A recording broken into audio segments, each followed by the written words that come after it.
Good evening to all of you guys. Now we are moving towards the daily current affairs topics. Plus one student described about the banking, hypothecation, pledge, mortgage and difference between current account and saving account for upcoming SBI and other mains, as well as the topic discussion is for mains, reading comprehension, para completion and other type of English based question. Okay, start by Poonam. Good evening. My topic is inflation lessons. The Reserve Bank of India will have to be more accurate in its prediction. September 2025 में जो retail inflation है वो 1.54 रही है, जो कि अब तक की 99 मंथ्स में सबसे कम है। ये डाटा आरबीआई के लिए इम्पोर्टेंट है बिकॉज ये मॉनेटरी पॉलिसी डिसाइड करता है। अगस्त को छोड़कर इस फाइनेंशियल ईयर में एवरी मंथ रिटेल इन्फ्लेशन जो है वो डिक्लाइन हुआ है। फर्स्ट हाफ में एवरेज इन्फ्लेशन रेट जो था वो 2.2% हो गया रहा और आरबीआई ने 2% से लेके 6% जो डिसाइड किया है उसके अंदर ही रहा। कम इन्फ्लेशन रेट के इफेक्ट्स भी हुए हैं, जैसे कि अब तक आरबीआई का एम रहा है 4% और जब इन्फ्लेशन 6% के पास होता है तो आरबीआई कुछ इसके एम्स को करता है, मीट करने की बात करता है। तो अब ये भी क्वेश्चन जनरेट हो रहा है कि क्या कंटिन्यू इन्फ्लेशन जो कम हो रहा है, जो 4% पे आ गया है, तो उसके लिए भी आरबीआई कुछ एम ऐसे कुछ ट्राई करेगा क्या? और क्या बोलते हैं कि कंटिन्यूसली रिटेल इन्फ्लेशन की जो मीनिंग है, मतलब ये है कि मार्केट में डिमांड जो है वो कम हो रही है और जो सप्लाई है वो ज्यादा है।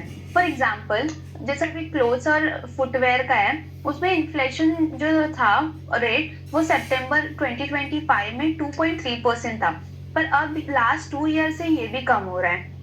चाइना से चाइना से कंपैरिजन किया गया है कि जैसे चाइना में भी ऐसे ओवर सप्लाई की प्रॉब्लम्स हो रही थी, तो उन्होंने भी फॉरेन डिमांड्स की जो डिपेंड होना पड़ा था उनको। और इंडिया इस मामले में थोड़ा अलग है क्योंकि उनका टैरिफ स्ट्रेस भी है, जो उनका एक्सपोर्ट पे असर हो रहा है। उनके गवर्नमेंट ट्राई कर रही है कि इनकम टैक्स और जीएसटी जो है उसको थोड़ा सा छूट दिया जाए और जिससे कि मतलब उनकी डिमांड इंक्रीज हो, बट लोग इस छूट को की जो मिल रही है उससे वो सेविंग्स कर रहे हैं या फिर अपना डेब्ट खत्म कर रहे हैं, यानी कि डिमांड इंक्रीज नहीं हो रहा है। तो थोड़ा जीएसटी कम करने से थोड़े टाइम के लिए डिमांड इंक्रीज हुआ था, फिर वही रुक गया। तो इसका सोल्यूशन यही है कि जो पेमेंट को उनकी जो पेमेंट आती है उनको इंक्रीज करना चाहिए, जिससे लोगों की परचेसिंग पावर जो है थोड़ी इंक्रीज हो जाए। और पर्सनल एरिया जो बिजनेस है उसमें भी इन्वेस्टमेंट बढ़ना चाहिए। और ये भी अच्छी बात है, ये अच्छा साइन है कि पहले जो था, पहले क्वार्टर में जो पर्सनल इन्वेस्टमेंट थे वो उसको अनाउंसमेंट ज्यादा थी, हो रही थी बढ़ने की, बट वो सिर्फ अनाउंसमेंट ही नहीं रहना चाहिए, जो कि वो रियल में भी बढ़ना चाहिए, ऐसा है। और आरबीआई ने भी दिसंबर के मतलब जो मॉनेटरी पॉलिसी कमिटी है उसमें इंटरेस्ट रेट को कम कर सकते हैं, और जबकि रिटेल इन्फ्लेशन इतना कम हो और इंटरेस्ट उतना ही रहेगा तो आरबीआई को कमोडिटेशन करना चाहिए। अप्रैल में जो आरबीआई ने 4% इंटरेस्ट का प्रिडिक्शन किया था, बट सितंबर तक वो प्रिडिक्शन 2.6% ही आ गया। सिर्फ 6 मंथ में इतना डिफरेंस से पता चलता है कि आरबीआई का प्रिडिक्शन में प्रॉब्लम्स है। तो कंक्लूजन इसका यही है कि आरबीआई को अपनी प्रिडिक्शन को अच्छा करना चाहिए। इन्फ्लेशन का जो प्रिडिक्शन है वो आरबीआई का मेन एरिया है, तो उसे जल्दी ही ठीक करना चाहिए। Thank you. गुड गाइज, ये टॉपिक इंपॉर्टेंट था। रिसेंटली 2 दिन से फ्रंट पेज पे, देन एडिटोरियल पेज पे इन्फ्लेशन से रिलेटेड टारगेट्स आ रहे थे, प्रिडिक्शंस आ रहे थे, क्योंकि अभी मॉनसून के बाद जो सीजन स्टार्ट हुआ, देन अभी विंटर सीजन स्टार्ट होगा, तो धीरे धीरे गौर करना, इन्फ्लेशन कम ही होगा। इन्फ्लेशन का मतलब क्या होता है? किसी पर्टिकुलर टाइम पे मनी का वैल्यू, अगर महंगाई ज़्यादा है तो 100 रुपीज़ में हमें कम सामान मिलेगा, कल को महंगाई कम हो गई है तो उसी 100 रुपीज़ में हम ज़्यादा सामान ले पाएंगे। इसका मतलब ये थोड़ी कि 100 रुपये की वैल्यू बढ़ गई है, से यस और नो, 100 का वैल्यू वही है, महंगाई बढ़ रहा है और घट रहा है। Okay Anuja. My name is Anuja and today's my topic is powering up the Australia-India Clean Energy Partnership. इस टॉपिक में बताया गया है कि फिलहाल रिसेंटली इंडिया और ऑस्ट्रेलिया के रिलेशंस बहुत ज्यादा अच्छे हो रहे हैं। इसमें दोनों कंट्रीज का फायदा है, दोनों अपने अपने फायदे के लिए अपने रिलेशंस अच्छा कर रही हैं। इसका इंडिया को इससे क्या फायदा मिला है, क्योंकि India prime minister Modi ji और इंडिया के सभी जो लोग हैं वो चाह रहे हैं कि क्लीन एनर्जी की तरफ अपना ध्यान बटोरे हैं, क्योंकि क्लीन एनर्जी का मतलब है सोलर एनर्जी और इलेक्ट्रिक व्हीकल। सोलर एनर्जी और इलेक्ट्रिक व्हीकल से जैसे green house effect of clean energy होती है। इसके लिए सबसे ज्यादा मिनरल क्या जरूरी है? लिथियम। लिथियम ऑस्ट्रेलिया एक ऐसे कंट्री है जिसके पास लिथियम बहुत ज्यादा हैवी अमाउंट में है, और एक फर्स्ट नंबर पे है ग्लोबल में चाइना। चाइना से इंडिया इंपोर्ट करता है लिथियम को, पर इस पे क्या है, चाइना एक ऐसी कंट्री है जिसके पास 80% ये इंपोर्ट करता है, और रेयर अर्थ एलिमेंट जो है वो 90% है। क्योंकि अब इंडिया जो है चाइना से इंपोर्ट करता है, पर एक सिंगल काउंट इंडिपेंडेंस को कम करने के लिए इंडिया जो है ऑस्ट्रेलिया से अपने रिलेशन अच्छा करना चाहता है, क्योंकि एक कंट्री से अपना डिपेंडेंस नहीं बनाए रखना चाहता। इस वजह से ऑस्ट्रेलिया से इंडिया अच्छे वो रिन्यूएबल एनर्जी के लिए पार्टनरशिप करना चाहता है। इसके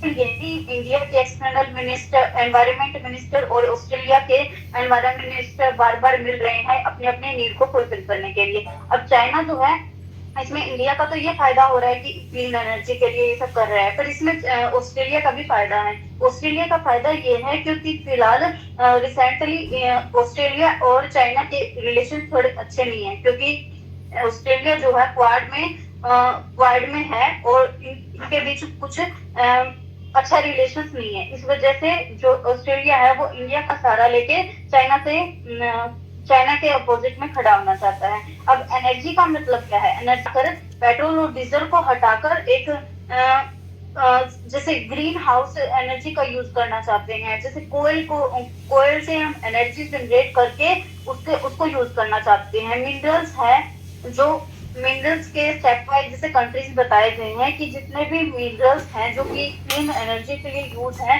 वो मैक्सिमम 4 कंट्रीज के पास सबसे ज्यादा अमाउंट में है। फर्स्ट है अर्जेंटीना, बोलिविया और चिली, जो कि चाइना के अंदर आते हैं। सेकंड है ऑस्ट्रेलिया से इसलिए इंपोर्ट इंडिया कर रहा है। एक चाइना आपको एक चीज बताना चाहती हूँ, सबसे ज्यादा जो मिनरल्स है वो है ऑस्ट्रेलिया के पास, पर चाइना एक ऐसी कंट्री है जो सबके मिनरल्स को, जो भी कंट्रीज के पास मिनरल है तो भी वो उनसे इंपोर्ट करके प्रोसेसिंग का काम चाइना करती है। चाइना पूरी ग्लोबल में कंट्रोल करती है, क्योंकि उसी के पास ऐसी टेक्नोलॉजी और ये सब मशीन्स वगैरह है जिससे ये एनर्जी को कन्वर्ट किया जा सकता है, और इस प्रोसेस में चाइना का इम्पोर्टेंट रोल रहता है। अब इंडिया ऐसा क्यों करना चाहती है? इंडिया और ऑस्ट्रेलिया की जो भी हो रहा है, इसका रीजन क्या है? इसका रीजन है क्योंकि इंडिया ने 2070 तक ये गोल फुलफिल करने का टारगेट दिया है। इंडिया का टारगेट है नेट जीरो एम्बिशियस को अचीव करना। सेकंड टारगेट है फॉसिल फ्यूल से एनर्जी 50% को लाना, और नॉन फॉसिल फ्यूल से 50% एनर्जी को लाना। ये इंडिया का टारगेट है। इस टारगेट को अब फिनिश करो बेटा, इंडिया चाह रही है कि क्लीन एनर्जी को कंक्लूड करो। हाँ जी सर, इंडिया का टारगेट है कि क्लीन एनर्जी को हम प्रमोट करें, और ये क्यों हो रहे हैं? क्योंकि धीरे धीरे लगातार सभी कंट्रीज में क्लाइमेट चेंजेस हो रहे हैं, और अगर इस क्लाइमेट चेंजेस से हमें लड़ना है तो हमें क्लीन एनर्जी को यूज करना पड़ेगा। इसलिए इंडिया जो है ऑस्ट्रेलिया के साथ और चाइना के साथ कोलैबोरेशन करना चाहता है। इसका कंक्लूजन नहीं था। Thank you. Okay, last Tanvi, आवाज आ रहा है? हाँ सर, आ रही है। Okay, good evening everyone. सबसे फर्स्ट तो ये है कि करंट अकाउंट और सेविंग अकाउंट का डिफरेंस था। तो करंट अकाउंट होता है, करंट अकाउंट मेनली बिजनेसमैन जो पर्सन होते हैं वो ओपन कराते हैं, क्योंकि उनको दिन में बहुत सारी ट्रांजेक्शन करनी होती है, 40 to 50 ट्रांजेक्शन। उनकी कितनी अनलिमिटेड ट्रांजेक्शन मिलती है करंट अकाउंट में। लेकिन सेविंग अकाउंट में लिमिटेड ट्रांजेक्शन होती है। लिमिटेड ट्रांजेक्शन करने के बाद में उनपे चार्जेस भी होते हैं। करंट अकाउंट में ऐसा नहीं होता। और जो सेविंग अकाउंट होता है वो इंडिविजुअल पर्सन का होता है, कोई भी पर्सन ओपन करा सकता है, उसकी लिमिट भी होती है। और सेविंग अकाउंट पे जैसे कि इंटरेस्ट भी देते हैं बैंक, 3 to 4% का होता है, समटाइम्स 5 to 6% का होता है। लेकिन करंट अकाउंट में इंटरेस्ट नहीं देते, क्योंकि इसमें ट्रांजेक्शन बहुत ज्यादा होती है, और कभी भी उसका जो बैलेंस होता है इम्बैलेंस होता है। वो कभी 50,000, कभी 2 लाख, कभी 3 लाख, उस पर इंटरेस्ट नहीं चार्ज करते। और करंट अकाउंट का ये था। एक और चीज थी सर, बस ये मेनली दो तीन डिफरेंस ही हुए हैं। करंट अकाउंट सेविंग अकाउंट में एक दो मैं ऐड कर दे रहा हूँ बेटा। करंट अकाउंट में ओवरड्राफ्ट की फैसिलिटी होती है, सेविंग में ओडी हाँ। की फैसिलिटी नहीं होती है। करंट बिजनेसमैन का खुलता है, तुमने बताया, सेविंग इंडिविजुअल का हाँ। खुलता है। करंट में ओवरड्राफ्ट के ऊपर रेट ऑफ इंटरेस्ट हमें चुकाना पड़ेगा, बट सेविंग में हमें इंटरेस्ट मिलेगा। मिलता है वही yes. ठीक है। और ट्रांजेक्शन का तुमने बोला कि करंट में अनलिमिटेड नंबर ऑफ ट्रांजेक्शन होता है, सेविंग में लिमिटेड नंबर ऑफ ट्रांजेक्शन होते हैं। Yes sir. Okay. Hypothecation, pledge, mortgage. Yes sir. Pledge होता है, प्लेज का सबसे पहले एग्जांपल ही दे देती हूँ। प्लेज में जैसे gold ऐसे loan समझा लेते देना, ऐसे समझा देना जो कॉमर्स का ना हो उसको भी समझ में आ जाए, हैं। क्योंकि ये बैंकिंग का टर्म्स है। सबसे पहले एग्जांपल लेते हैं जैसे कि प्लेज, हाइपोथिकेशन और मॉर्गेज, तीनों ही कोलेट्रल के टाइप्स होते हैं। कोलेट्रल होता है कि हम कुछ सामान गिरवी रखते हैं और उसके बदले लोन ले लेते हैं। ये तीनों अब डिफरेंशिएट किए हुए हैं इनके नेचर के बेस पे। तो जो प्लेज होता है उसमें प्रॉपर्टी जो कुछ भी होती है, प्रॉपर्टी है जो कुछ भी हम ले सकते हैं, वो मूवेबल होती है। जैसे कि एग्जांपल लेते हैं, हमने गोल्ड के बदले लोन लिया, तो गोल्ड को हम ऐसे लेते हैं कि जैसे किसी के पास ज्वेलरीज होती है वो लॉकर में रख देते हैं बैंक के पास में। तो इसका मतलब होता है कि पोजीशन तो गई, पोजीशन है और जो लेंडर है उसके पास में है, बस जो ओनरशिप है वो उस पर्सन के पास में है जो लोन ले रहा है, क्योंकि डॉक्यूमेंट्स तो लोन के पर्सन के पास में ही होंगे ना। गोल्ड चला जाएगा बैंक के पास में, उसके बदले हम लेते हैं। तो इसका ये था कि इसमें मूवेबल प्रॉपर्टी होती है, पोजीशन लेंडर के पास होती है और ओनरशिप बोरोवर के पास में होती है। और इसका एग्जांपल हो गया गोल्ड लोन।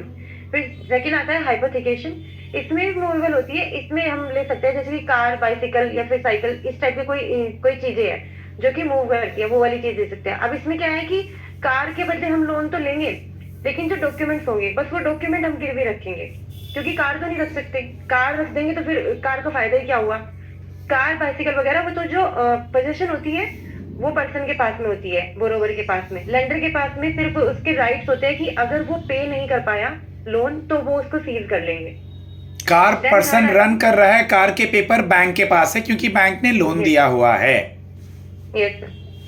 थर्ड है मॉर्गेज। मॉर्गेज होता है कि इमूवेबल प्रॉपर्टी होती है। जैसे कि इसका सबसे बड़ा एग्जांपल होता है घर का लोन लेना, होम लोन अगर कोई ले रहा है तो होम लोन एक बिल्डिंग है, वो तो इमूवेबल है, उसको बस सीज कर सकता है, वो ना तो लेंडर के पास से जा सकती है ना बोरोवर के पास जा सकती है।